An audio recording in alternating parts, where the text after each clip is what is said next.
Another And we're L. live. We are live, and the Celtics are dead.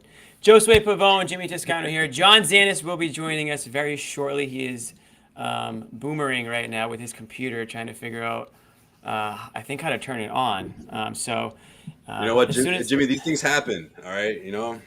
Josue knows, Josue Josue's been on the phone with the Geek Squad many, many times in his life, so he understands what John's going through. But he'll get on with us as unlike soon as possible. yeah, We unlike have the Bobby. Celtics, I got a little winning streak going. Unlike the Yeah, Celtics. Celtics have now a two-game losing streak after falling 98-95 to the Miami Heat.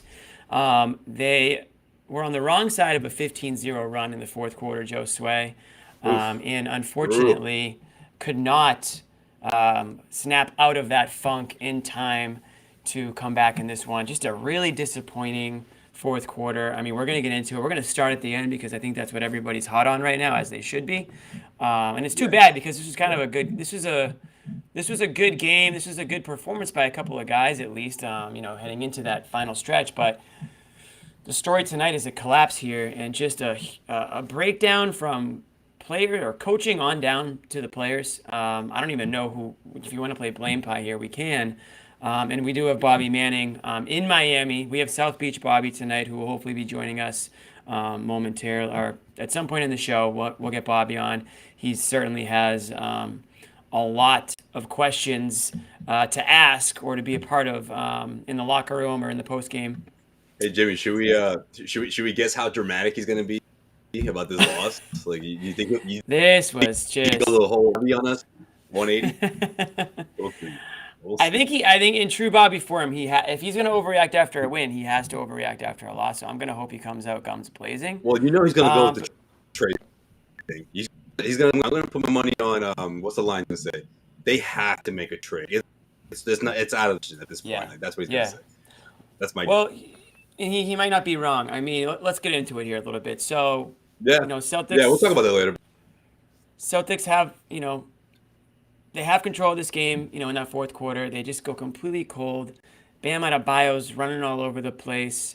He Mm, finishes with 30 points and 15 rebounds, balled out. and including that big jump shot there that gave them the lead with 20 seconds left. And what do the Celtics do? They inbound the ball, and Missoula says, "Do your thing," right? That's kind of what Joe's kind of known for now, right? Putting the players in Yeah. position to sort of make the call, and you know he's putting his trust in the players. So with 20 seconds left, Tatum Right. gets the ball, dribbles it up the court, dribbles it, dribbles it, dribbles it. Double team comes his way.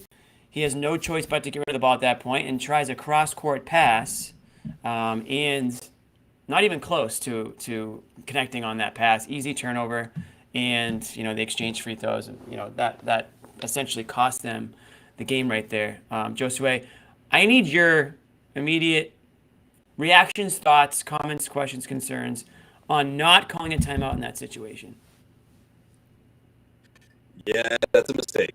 That's a mistake. If you have 20 seconds, you have to get better. And by the 10th mark, 9 second, you have an idea where the possession is going, and it's not in your favor. So I thought Missoula he should have called time in that situation, or at least one of the players. I mean, it almost looked like they didn't know that they were down. It was a really odd, just like from their just body language, and like they were, So I just think Mm-hmm. that was a mistake. You have to call time on the situation, especially when the momentum isn't on your side.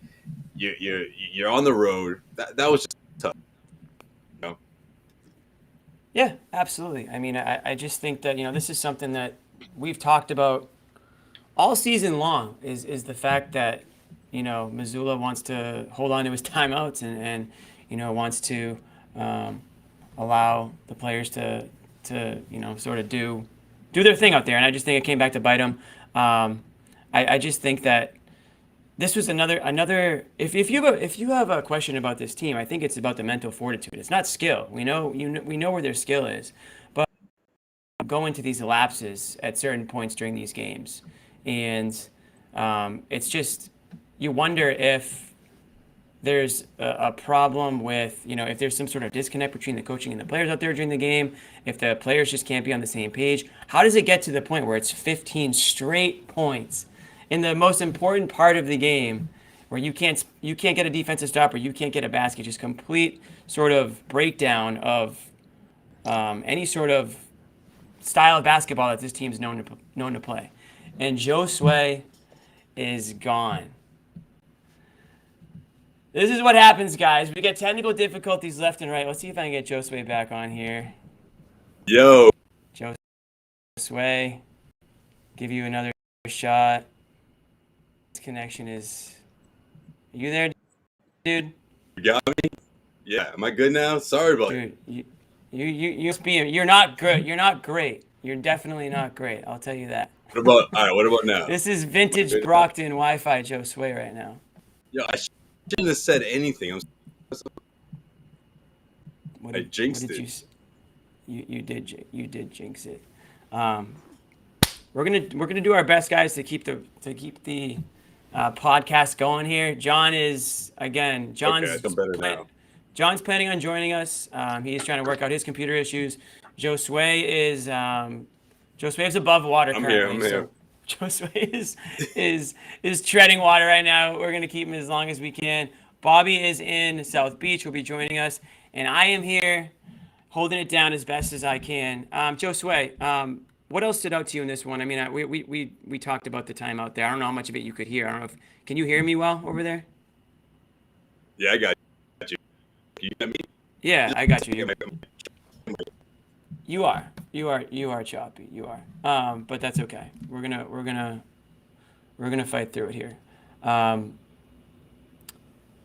Take me through the first half, though, Josue. I mean, it wasn't, this was a game that it looked like, Derek White comes out strong to start things off. I thought he was, one of their most active guys, at least through that first half. Tatum was pretty much doing whatever he wanted out there at points, too.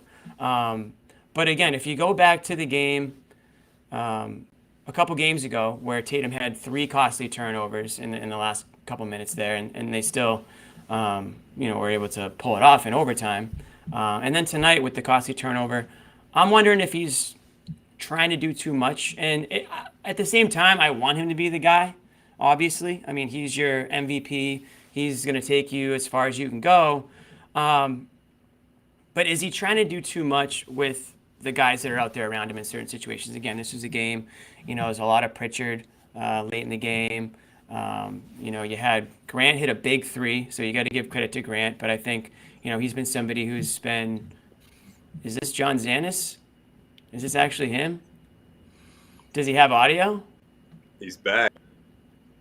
No, he's working on it. I think he's doing that. I knew it. Something, Jaylen Brown. Have we gotten to bash Jaylen yet or no? We haven't mentioned Jaylen. We've to be honest, John, I blacked out the first 8 minutes of this show. I don't know. Josue was in and out. We're going all over the place, but it looks bad right now. What I'm walking into feels wrong, feels bad. But it is bad. We can turn this ship around, right? We look like a bunch of. To be honest, we look like the Boston Celtics in the fourth quarter tonight. Is what we look like. Like the performance is carried over to the podcast. So you guys like the Celtics didn't score a point for like 8 minutes. You guys didn't make it. You guys didn't make any points for like the first 8 minutes. We tried to get into the lack of timeouts on the final play of the game. We briefly talked about just the collapse in general, but no, I would say that we've been sort of a little bit all over herky-jerky here to start things off. Okay, ready? So, here we go. Here's what we're going to talk about. What are we going to talk about? First of all, we're going to start at the end. We have to start at the end of this game. I'm going to start all over. Well, here's the thing. I'm not doing this to be contrarian.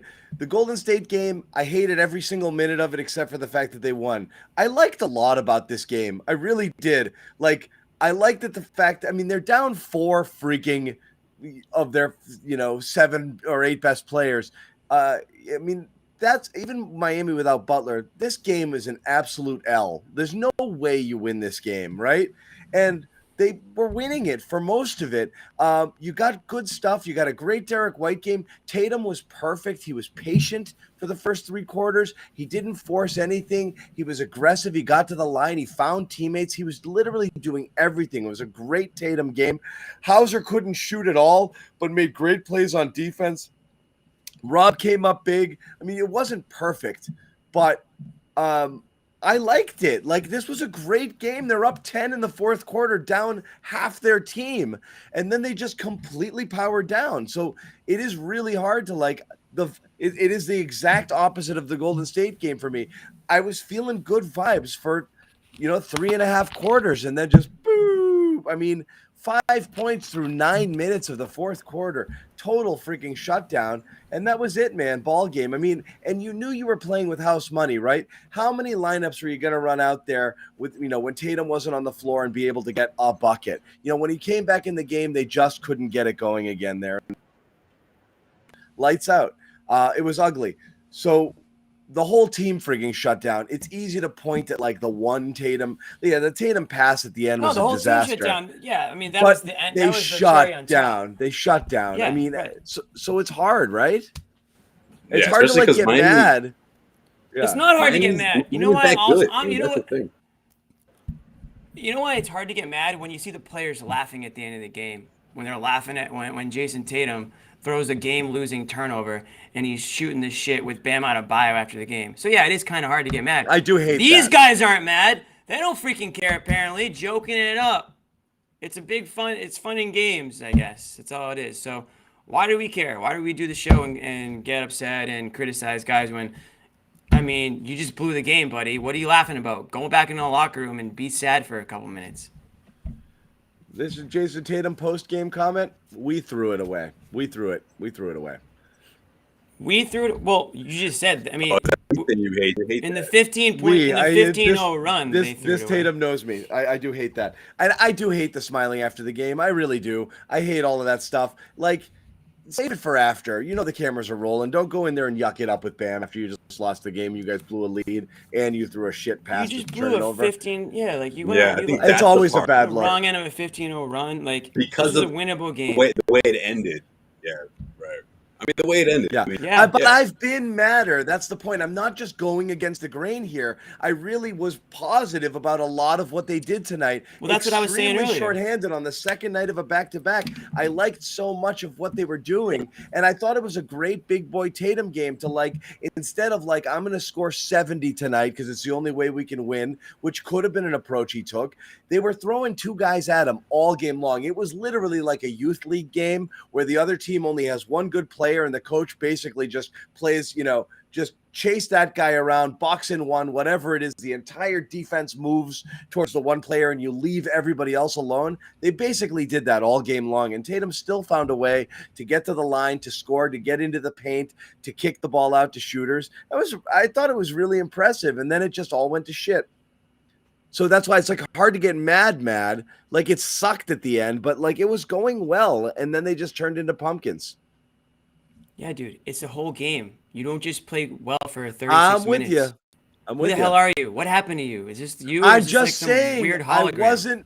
I wasn't mad for it's the flip of Golden State. I came in after Golden State like that sucked because it sucked. I thought they sucked all game long. I actually thought they did. I thought it was a decent game. I really did. I agree with you. Like the first half, again, I thought Derek White did a lot of good things. You had some good shot. I mean, this is the guy that, People want me to be more negative. This is weird. Well, no. I mean, you're not really negative tonight. We're on a game where they blew the game. So it's kind of weird. I mean, I thought Tatum had a good game leading up till the second half of the fourth quarter. So you're talking basically 2 different games. You want to talk about the game up until they blew it? Fine. Go ahead. We can talk about that. Let's go. Let me go get my green pom-poms first. At the end of the day, they lost to a team. They lost to a team, a Heat team, that, by the way, John, they were shorthanded too. I don't know if you heard. Mr. Jimmy Butler didn't play. So yeah, 1 guy versus 4 guys. Duncan Robinson didn't play either. Well, 4 main guys. Well, I guess Haslam didn't play either. Duncan Robinson did everything he could to play. He sat Listen, there I know. and he Okay, sat there so- and he sat there. I know. And he Okay, sat there and he so looked at the coach with his droopy eyes. we, just we never know played. they're short, John. We know they're shorthanded. We get that, right? And when you're going into the game, you can use that. But even shorthanded, they were in a position to win this game. So at that point, it doesn't really matter that you're shorthanded. Win the game. So you kind of throw all that stuff out the window when you're in the fourth I'm not quarter. saying it was good. I'm just saying I'm not.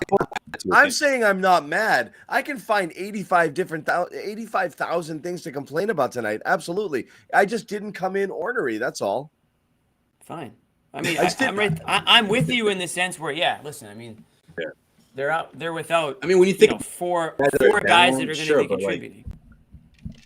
it's the that- fifth I'm not rundown. ornery. Yeah. Like that sticks Yeah, out. that's- It was And, like, gross. I have a sour taste in my mouth from the ending. And you should. And look, and here's the thing. This is the disconcerting part. If you're gonna get into what does it mean? What does it matter? A game when you're missing four guys, is going to be difficult to win. And eventually, I thought they were playing with house money. They weren't going to get it. But here's the thing: you put guys. Here's the thing I'll take away: you put guys into positions where they have an opportunity. We'll bring in Sherrod and we'll check. Sherrod, everyone's mad at me because Sherrod, everyone's talk mad at some me because sense I'm into not this mad. guy. Everyone's mad at me because I'm not mad enough. So my Well, point is wait. this: you're not mad because you're just not mad at all. They're mad at you because you're not upset that they lost without Smart, without Jalen. Oh my without- God, you guys are without so. Al- You guys Really? are. You guys I'm are. calling it how I see it. I'm not as mad as you want me to be. So, You want me to leave a and come back? 15-0 I'll leave run- and come back. Hold on, I'll leave and 15-0 come run back. could have I'll been be, a 30-0 run. Doesn't matter, right? Same thing. You know what, John? Disappointing. Don't come back.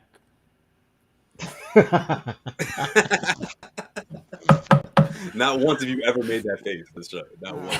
I'm so mad. Ugh. Oh, John smash. All right, then throw the party. John angry at Celtics. God, So this John is a good angry, loss? Angry. All right, so this is a good loss. There's This is no a good such loss. thing as a good loss. There's no Oh, such it sounds thing as a like good there loss. is. No, it's a loss. You're 35-14. You got the best record in the NBA. You lose a game God. without four of your top 6, 7 players against a Miami Heat team that, if we're being honest and keeping it real, they needed this a hell of a lot more than you did. Yeah. Yeah, And I mean, this is Jimmy. This is the way this game felt, as though the Celtics were doing everything they could for like 3+ quarters, and then when they just ran out of steam. And part of the problem, and I hate to bring this up because it's hard not to though, but Joe Missoula in the timeouts. thank you. Yes. No, this one you can file underneath that. That's Yeah. what I tried to It's- lead the show with, but it I went up in hate smoke. to go there because I hate to go there, but it's hard not to go there when you watch this game. And Tatum, Tatum did exactly what players in this position do. When you got the ball, you look over to that sideline and say, am I coming to the bench or am I going to bring this ball up? Right. And it seemed that Tatum, I was disappointed in Joe and Jason. Joe because he didn't call a timeout. Tatum because he walked the damn ball up when there was no And then timeout. dribbled You wanna into a get- double team. Well, he dribbled into a double team, and the guy he should have swung the ball You to waited for it. Was standing right there. was standing right there. The guy who's open, the guy who's double teaming you, there's a guy that he's supposed to be defending. That's the guy that's open.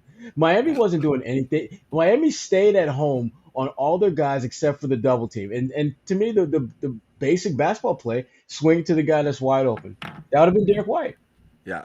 Who I was thought that playing was- well? I mean- Gerard, a part of me feel like they didn't. Maybe not Tatum. I mean, maybe it was just Tatum, but I don't know. It felt like they almost. It looked like they thought the game was tight. Like their body language looked like they're waiting for Tatum to just do his ISO play. Wait a minute, or I don't know. Maybe if that was the case, if Tatum's going to go into his ISO and that was his mindset at that point, you got to go into it sooner. And if not, in your mind was 8, 7 seconds.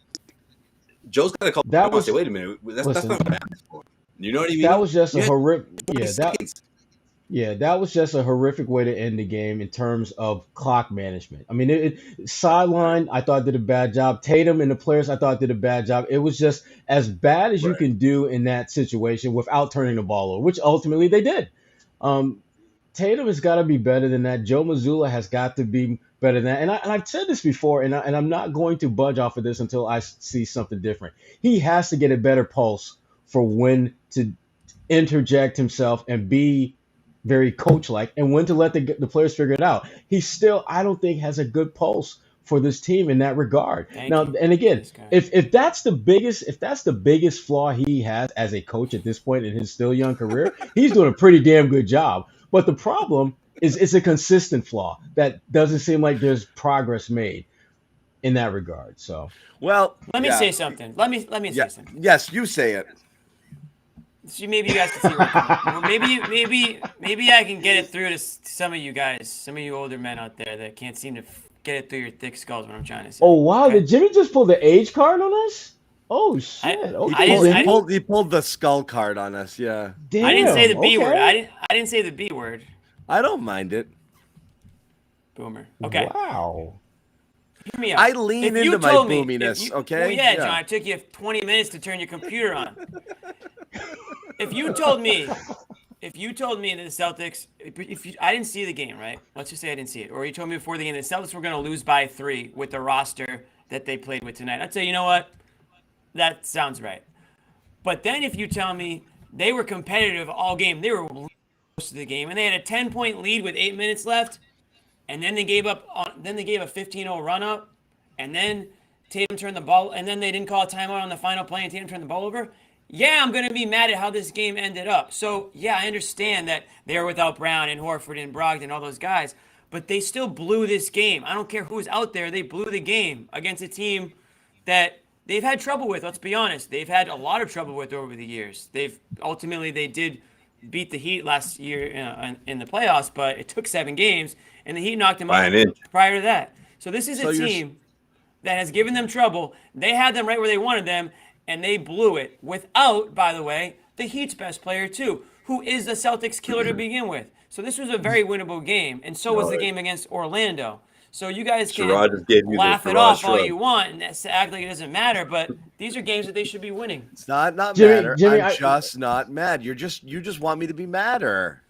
Jimmy, I will. The one time I want you to be mad. Jimmy, I will give you the point that you make about Jimmy Butler not having him is a significant blow. There's no question about it.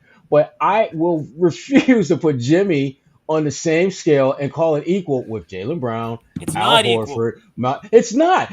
Miami clearly had more of their usual weapons to work with than Boston. Now, does that mean that the Miami should have won the game? No, the Celtics. Jimmy, I will agree with you that this was a game that the Celtics should have won. Based upon how they played for the most part. But they didn't. And I'm not going to freak out about them losing a game that they should have won, because this Miami team, I would be more freaked out if this was a team that I might see near the end of the road come playoff time. If you lose like this to a team like Milwaukee, and you say, well, Milwaukee's a good team. Yeah, but there's a psychological tilt that happens when you lose to really good teams in this span. But if it's a team that you know is kind of trash, that's probably not going to be in the top 3, top 4, that you might see at some point, but you're going to have your team whole, and they're probably going to have theirs, and you should win that.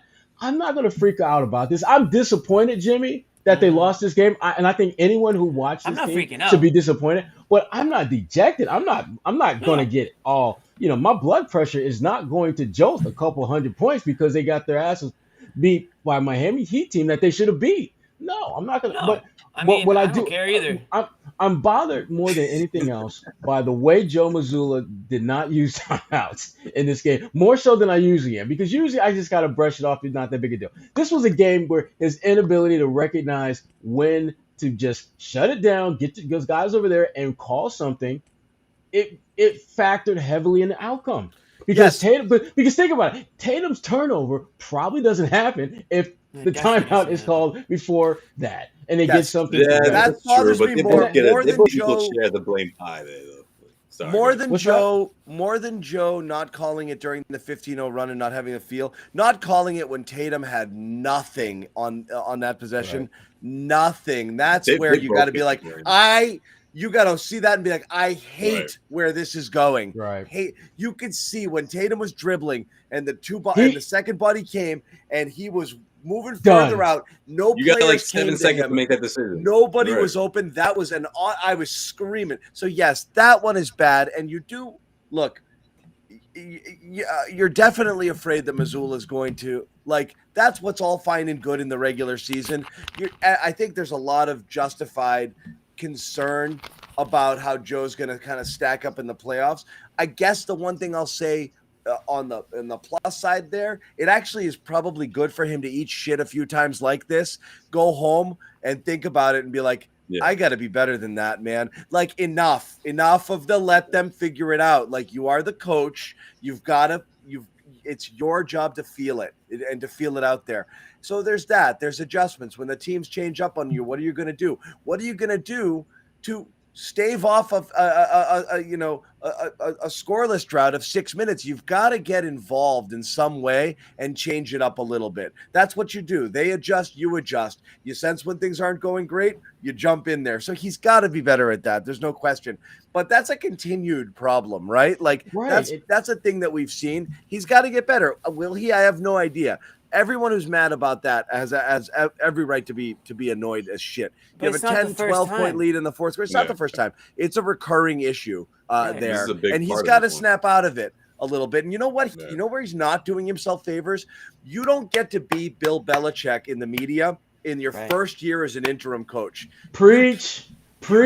You can't do what he's doing because he's going to get it. He's going to lose that. Look, yes, we're a bunch of petty jerks in the media.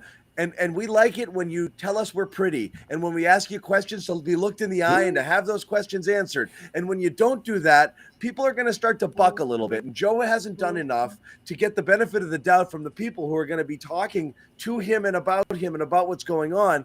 And that stuff's going to turn on him a little bit quickly. He might want to be a little more make nice to kind of ease his path into this, into this coaching thing here, because you're not perfect. Your shit does stink. Like, you've got to take some lumps along the way. You got to show a little bit of humility. I think that's hurting him a little bit right now too. Well, a little bit of humility and a little bit more humor about the damn timeout things. I mean, it's to the point where it's the running joke that everyone gets except Joe.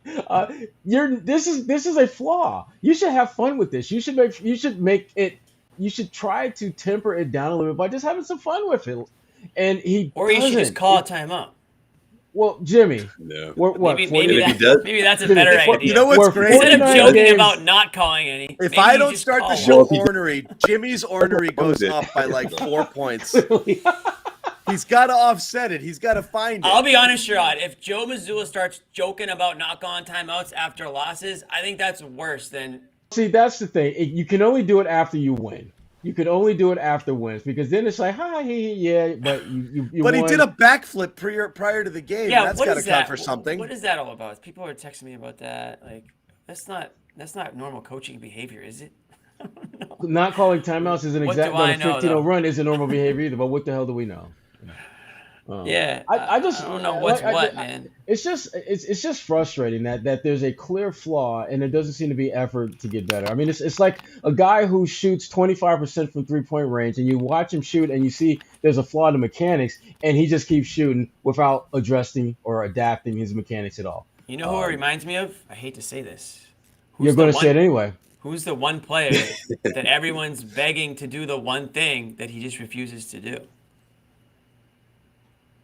Ben Simmons. I don't know, man. You got to stump. Ben Simmons. Okay. A player to shooting is a coaching to timeouts and drawing up plays. Totally. Ben Simmons, shoot the damn ball. You're really supposed to be one of the best freaking athletic guys in the league, but you refuse to shoot the ball. Everyone's screaming at him to shoot the ball. Hey, Joe Missoula, call a timeout. Your team just gave up 10 straight points. Your team just gave up 15 straight points. You have the final possession in the game. Call a timeout. Please, we beg you. Nope, not going to do it. Simmons not going to take the shot. He's just not going to do it. So this is a good point, by the way. How many times has letting them figure it out worked? They haven't had a ton of close games, so it doesn't. It's a stat that's not. You don't have a large sample size. Yeah. Because they win pretty. But they've given up long runs without timeouts. And it's not. And the thing about the timeouts is it's not just us. I mean, if you watch that broadcast, Scott will mention that at least once. A broadcast with the lack of time, and and again, he's not. We're not talking about something that's just not a big deal. It is a big deal. having the ability to recognize when you have to hit the brakes on your team's play, get their asses on the sideline to regroup is important. I agree.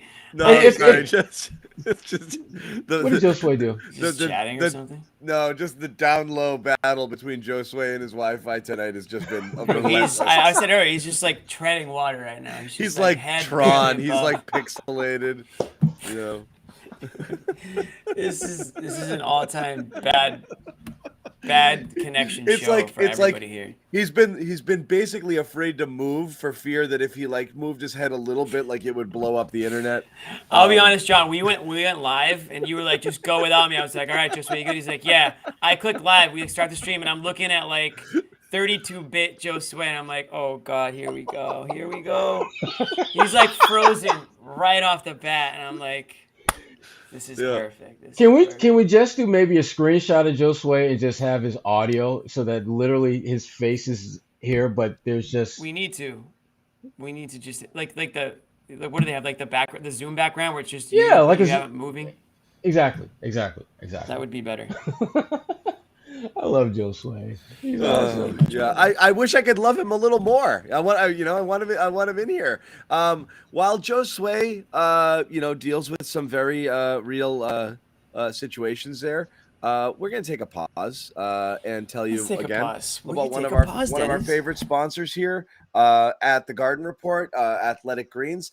This sponsor means a lot to us. We want you guys to enjoy it as much as we do. Everybody here on the Garden Report is a big AG1 fan. We've been hooked on it since we started with this company late last year. Mm-hmm. It really is terrific for all of you people starting out with this concept of a New Year's health kick, which many people are. This is a great way to get going instead of chasing a bunch of different supplements to try to take care of all of those things you want to take care of, which is boosting your immune system, recovery, gut health. What else, Jimmy? What are you into? What kind of stuff are you into here? For AG1? I mean, first of all, I stack it. So that's the one thing that I like to do. I stack it with beef organs. So I'm getting the best of all the worlds. But no, I just think it's your all-in-one one-stop shop. Vitamins, minerals, like you said, gut health, probiotics, prebiotics. Down the hatch it goes, man. It's just easy. Done. That's all you have to do. If you're like me, you don't want to be cooking vegetables or eating vegetables all day, every day. You don't have to. You just drink it. Yeah. One and done. Exactly. Right. Bobby chases it with like a whole fish. Better than coffee. Everybody's different. Put the coffee away. Yeah. So it's good. It's great. It's fits with whatever diet you do. It's widely supported, endorsed. Medical professionals, athletes use it. Thousands and thousands of 5-star reviews. You Google it. What's the best supplement? It's going to come up on every top whatever list. My guy Huberman uses it. Absolute beast. Do your own research on it, but it is something that if you want to try something like this, I actually think it's a really good idea. But, you judge for yourself. Go in, Google it, do your own research. If you are interested, though, one thing that we would really appreciate and do us a big favor is if you supported our sponsors through us by going to athleticgreens.com/garden. That way they know we sent you. You'll get the free gift of a free 1-year supply of vitamin D and 5 free travel packs. That's what they're going to send you. What we're going to send you is a phenomenal t-shirt, a Garden Report t-shirt, which we send to everyone who supports any of our sponsors. So again, please do so. Support AG1. The travel packs are cool. You can actually just order travel packs too. Yeah. You don't Take have to control worry of your health. You don't have to worry about making a drink before you leave for work every morning. You can just toss it in the bag. You make it at work if you don't have time. Very easy to just toss them in there. Go get some. Thank you, travel guys. If you do, me too. Yep. Please help us support our sponsors. It really helps us kind of keep the engine running here at the Garden Report. And we need more Wi-Fi better Wi-Fi connections. We need a lot. So keep. That's what the super chats are for. That's true. But anyway, moving on. One thing I wanted to talk about before, I'm not going to call the Joe stuff low-hanging fruit. It's real. There's no question about it. It's a thing everybody sees and a real source of frustration. And it's a continued thing that's been going on this year. The one thing I wanted to point out that I thought, what does this mean? What does it matter? Is there anything you could take from this game and apply it forward? there's a real friggin' need on this team for a little bit more depth here, because when you put players into positions where they need to contribute and they need to step up, they do occasionally, but they don't do it enough that you're going to be able to have faith in them to use them in real spots. Do you honestly believe that someone like Peyton Pritchard can earn himself minutes in the playoffs? Do you believe that Hauser can earn himself minutes in the playoffs? These are emergency play guys during the regular season when guys are out and not much else. And you're not going to, and again, we've seen Joe go to his playoff rotation team with 8 people, but when you put a guy like Pritchard in the starting lineup and he's just gunning away, that's what you've got. You've got a guy who's undersized, who has a tough time getting his shot off, who when he gets into the paint, he's going to get swallowed by the trees. And that's the reality of Peyton Pritchard. We've had a lot of conversations about him being, I don't know if they can trade him. He's valuable. Look, Peyton Pritchard has some value, and that's deep bench, coming in, maybe get hot, pour in some points, help a second unit offense on occasion. You look at a guy like Grant as well. This is where I keep coming back to Grant Williams. And I know he had a good game a couple of nights ago. I just don't believe Grant Williams is the type of player who can perform against starters and perform against the other team's best players. I think his best role is coming off the bench and getting to play with Jason Tatum in that second unit against other people's second units. And there he can thrive, and there he can do the things that he does. But you see him, he almost disappears. He can't get his shot off, and the Heat are a small friggin' team. He can't do much more than kind of sit in the corner and hit those threes, which are great. And obviously there's some versatility that he has there. But this is another opportunity where, all right, Grant, we need you to be more. All of our guys are out. You got to play tonight, and you got to find a way to get some buckets. And he didn't do that again. So it's kind of disappointing that, those types of things happen. And then you look at a guy like Hauser. I could dog it. He got 26 minutes tonight. He didn't hit a friggin' shot. He scored 0 points. I will say he had two blocks and played fairly well on defense. So he actually did the little things, but you're giving the guy real minutes against real competition. And that's what you've got there. So you have to look in the mirror a little bit and be like, this team's not getting as many contributions from many places as they were early in the year. And you wonder how big an issue that's going to be and whether that's going to change their mindset going into trade deadlines or whatever.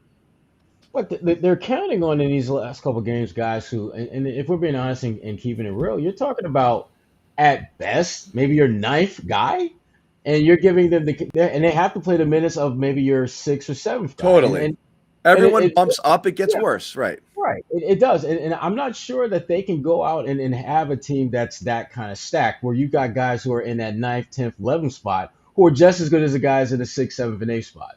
There's a reason why those guys are in the rotation and these other guys aren't.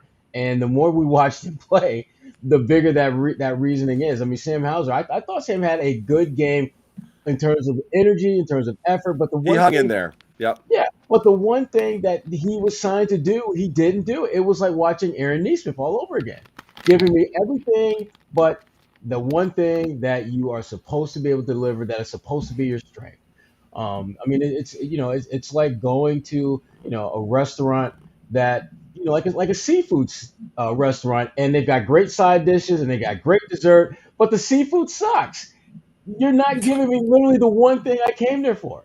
That's the one thing. And Sam, I thought he had one of those kind of games, but the bottom line is Celtics team is a very good 8-9 man rotation type team when everyone's healthy. When they have to start dipping for an extended periods of time in the double-digit portion of the program, that's a problem. They don't have a guy that they can throw in there who can go out there when given an opportunity and give them major minutes. And you can kind of expect them to do that when they get an opportunity. They don't have anyone like that. Not even close. They do not. Facts, my dog. But what are you going to do? Any team down 4 players is going to get pretty ugly with what they bring in there. All I'm saying is those are guys who they're going to be, there's questions surrounding, particularly those two. Pritchard, the conversation is, can you trade him? Should you trade him? Would it be bad to trade him? Like, the conversation's gotten wild regarding Peyton Pritchard. I'm not sure what people think he is. And I don't know what you're going to do with him here. Well, for me, it comes back to what can I get for him? That's I the mean, point. because you know the role that he's going to play. He's in a case of an emergency kind of player, and it's fine to have those guys at the end of your bench. But is there someone out there who values him more than the Celtics do and is willing to pay the price? Like if someone said, "Hey, Brad, we're going to give you a lottery protected pick for Peyton," you got to think long and hard about that. Yeah. Because you're gonna need some assets down the road, and this is a player that, while I think Peyton can help a team, I just don't think this team is built in a way that they need his help. If that makes sense. Yeah, no doubt about it. We talked about it on one of the shows. Maybe it was last night. I forget. But he if they do trade him, or if he does end up on another team, he is going to be one of those guys that we're going to be talking about, being like, man, wait, why'd they trade him? Because he just needs a bigger role. I think he's proven that he can contribute to an NBA team, certainly in a reserve role. We know he can score in bunches. I think obviously his size is a bit of a disadvantage, but he can definitely help a team, and I think that's why he might be a guy that other teams might be interested in, because they might have a bigger role for him as sort of maybe an instant offense off the bench. But he's buried on this roster, when everyone's healthy. I mean, obviously that wasn't the case tonight. But that's not going to really ever be his role in a normal situation. He can come in off the bench and contribute in when you need scoring quick. Then the guy could probably score 8 points in a minute if he got the ball. Yeah, and in the games that I've been to at home this month, and I typically sit in a section with all the scouts. And Peyton Pritchard is the one guy every single one of them has asked me about. He's the one guy, and their questions are along the lines of, what do you think he could do if he had a larger role? And then my question is like, well, you think he can play? And they're like, well, we know he can play. It's just, can he play a larger role for a team if given that opportunity? And that's the question that teams are trying to get an answer to, because the answer to that question will determine what they're willing to give the Celtics in return for him. And I think that's what for Brad. I think Brad has an idea of what it would take to part ways with Peyton Pritchard. I do think he has an idea, and I don't believe anyone at this point is willing to part with that type of asset or assets for Peyton. And it doesn't have anything to do with their confidence in his ability. It's, can he be consistent with what he does well to a level that makes parting ways with a lottery protected first round pick worth it? And again, I think the jury is still out on that. And there, when you look at the way he played tonight, and you look at how he played last night, he looked good. I thought he looked, for the most part, he looked pretty good. But can you get that with some type of consistency? Can he be a 10-point, 4-rebound, 4-assist guy if he's given 25 minutes a night? Maybe. Maybe not. Yeah, maybe not. Well, you tell us. What are you telling these scouts? Is he getting traded or what? Well, I guess we'll know it. I guess we'll know based on what Sherrod tells you guys. But the fact is that there's interest in him. I mean, and I think that was one of the questions that we had, that it wasn't clear if teams are sending scouts to these Celtics games, in part not only to scout the Celtics, but scout specific players that their organization might have some interest in and trading for. And Peyton is a guy that I do think the Celtics are going to get some offers for him between now and trade deadline that they're going to have to think about. But I think there's a very specific type of offer that will move the needle in Brad's mind, that will make parting ways with Peyton something that they can be comfortable with because of the type of asset that they'll get in return. Yeah, people get really weirdly attached to shit. Like weirdly attached to stuff, and then those same people will absolutely love whatever the return is once you get it. So they'll hate the guy when he comes back, and they'll be like, that was the so just guys, know thyself, know that you're gonna end up loving the move, and the biblical John, and get to that point. Okay, whatever Brad does, you're gonna like it. Okay, and you're gonna be like, Brad, chess and checkers, that's what you're gonna think. So just get there. Yeah. I mean, if let's say they move Peyton and he goes to he gets traded for Cam Reddish, who has not really done a whole lot in this league. They're gonna love that deal because they're gonna point to his length, his athleticism. He's young, he's a Dookie, and all that other stuff. When 3 weeks later they're thinking he's trash. He was trash 3 weeks ago. Now he's like, the best thing move. And the same thing with Peyton. We love him. We love him. We love him. The minute he was traded, he wasn't that good anyway. Yeah. It's insane. Peyton Pritchard is a good player. I'm going to say it right now. He is a good NBA player. Is he a rotation guy? I don't know about that. Can he be a rotation guy with the right team? Absolutely. And that is the challenge that is out there with him. Can you find a team that has a legitimate role for him and is willing to give the Celtics something real in return? And to me, a lottery protected first round pick is real. That's an attention grabber. If That you could is get something. real. Yeah, that's when it becomes real. But if you're talking about, we'll give you a couple of second round picks for Peyton, please. I'd rather keep it in case of an emergency. They've got a lot of blast those. Okay. Yeah.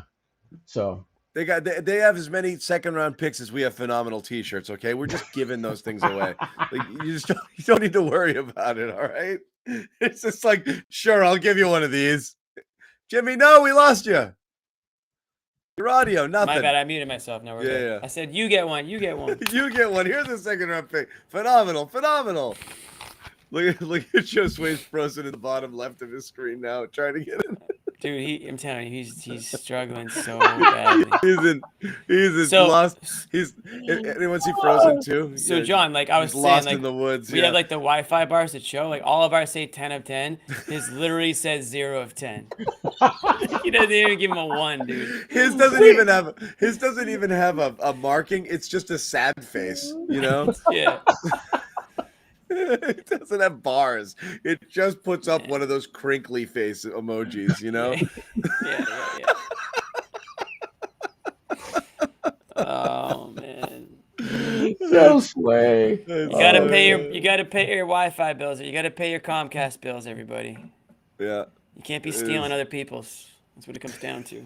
Right. It's just running it, It's going to catch up to you. Through Windows. Anyway, Bobby Manning is in Miami. He's going to join the show in just a little bit. We will get Bobby's take, and we'll eventually move along because we got a couple more games this week, and it gets fun and it gets interesting.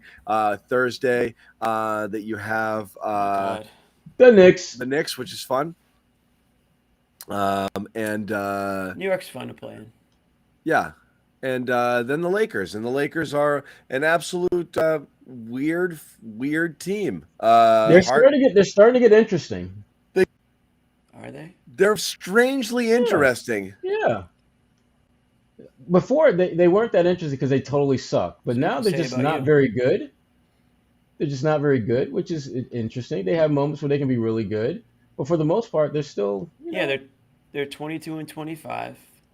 They're 6-4 in their last 10, and they're on a 2-game winning streak. But they have LeBron, they have Russ. I mean, those are, as long as they have those guys, they're going to be interesting, obviously. The sad part is they're still not in the playing game yet. No, they're not. Not yet. What's going to be great? Ahead of them. What's going to be great when Bobby gets in here is that I leave.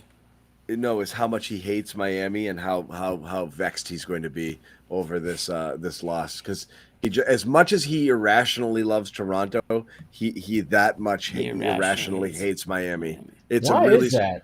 He just has no respect for them. It's weird. That is weird. It's been that case for a few years. It is. What's weird is in the bubble we had no respect for them, Jimmy, and we thought they would win. And Bobby's like, they're good, and then he completely flipped the script on Miami, and he hates them. They are a weird lineup. They're weird. They don't have a lot of size. It's a strange lineup.